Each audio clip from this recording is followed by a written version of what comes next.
এগুলা বিবেচনা করার তো প্রশ্নই ওঠে না। এরকম বিষয় যদি সমাজে কখনো ভুল কমেও ঢুকে পড়ে তাহলে সামাজিক ব্যবস্থা একদম তছনছ হয়ে যাবে। আমরা চাই না জাতীয় জীবনে আরেকটা অনিশ্চয়তা আসুক। ইতিমধ্যে আমরা এও বলেছি যে অবশ্যই পারপিট্রেটর যারা, অপরাধী যারা, তাদের বিচারটাও দৃশ্যমান হোক, জাতি এটা দেখতে চায়।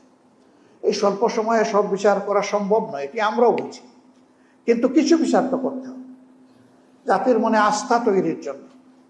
প্রধান যারা অপরাধী তাদেরকে বিচারের আওতায়নে দৃশ্যমান কিছু জাতির সামনে অবশ্যই উপস্থাপন করতে হবে। সরকারের চেষ্টায় আমরা তাদের নিয়ত দেখা আমাদের দায়িত্ব না, কিন্তু দুর্বলতা আমরা লক্ষ্য করি। আমরা আরো গতি চাই, তারা আরো বেশি তৎপর হয়ে এই কাজটা সম্পন্ন করবেন এটা আমরা দেখতে চাই। যদি এদের বিচার হয় তাহলে আগামী নির্বাচনেও কালো টাকা এবং পেশি শক্তির যে প্রভাব সেইটা খাটানোর দুঃসাহস হয়তো বা কেউ দেখাবে না। কিন্তু বিচার যদি না হয় এর আশঙ্কা তো থেকেই যাবে। সম্মানিত ভাইয়েরা, আমরা এই নির্বাচনকে অর্থবহ করার জন্য এবং জনমতের শতভাগ প্রতিফলন ঘটানোর জন্য আমাদের দেশের পবিত্র পার্লামেন্টকে কোয়ালিটি সম্পন্ন পার্লামেন্ট করার জন্য, পেশি শক্তি এবং কালো টাকার প্রভাব থেকে মুক্ত করার জন্য আমরা বলেছি পিআর সিস্টেমে নির্বাচন হতে হবে।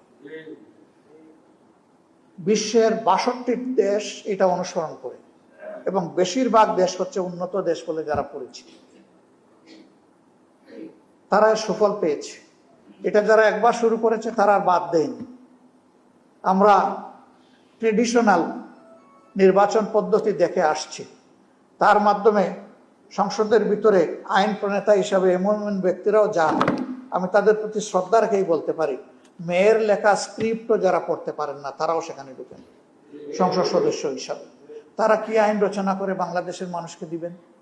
তারা কোন আইনটির সংস্কার সাধন করার মতো এবিলিটি রাখেন? তারা হয়তো অন্য কাজের জন্য স্ব ক্ষেত্রে তারা খুবই গুরুত্বপূর্ণ, কিন্তু এই জায়গাটা তো আইন প্রণয়নের জায়গা, আইন সংস্কারের জায়গা। এই জায়গাটায় অবশ্যই ওরকম ক্যাপাসিটি যাদের আছে তাদেরই যাওয়া উচিত। এই জন্য আমরা বলেছি যে আনুপাতিক প্রতিনিধিত্ব হিসাবেই সেখানে যাবে লোকেরা। ভোট যে যত পার্সেন্ট পাবে সেই হারে সে আসন পাবে। এতে করে কোনো দলকে ছোট এবং বড় বলার কারো সাহস হবে না। দল দলই, ছোট কি আর বড় কি, এবং কোনো দল কারো দয়ার পাত্র হবে না। সে তার নিজের পায়ে দাঁড়িয়ে সামনের দিকে এগিয়ে যাবে। যদি তার পা মজবুত না হয় আগামীতে মজবুত করার চেষ্টা করবে, জনসমর্থন বাড়ানোর চেষ্টা করবে, জনসম্পৃক্ত কাজে সে আরো বেশি নিজেকে পেশ করবে। আমরা এই বিষয়ে জাতির সামনে স্পষ্ট করেছি। সরকার চেষ্টা করছেন দেশকে গঠনমূলক ধারায় ফিরিয়ে আনার জন্য। তারা যেটুকু চেষ্টা করছেন এইটুকুর জন্য আমরা তাদেরকে মোবারকবাদ জানাই। কিন্তু মাঝে মধ্যে কিছু ব্যতিক্রম এবং ব্যত্যয় ঘটে।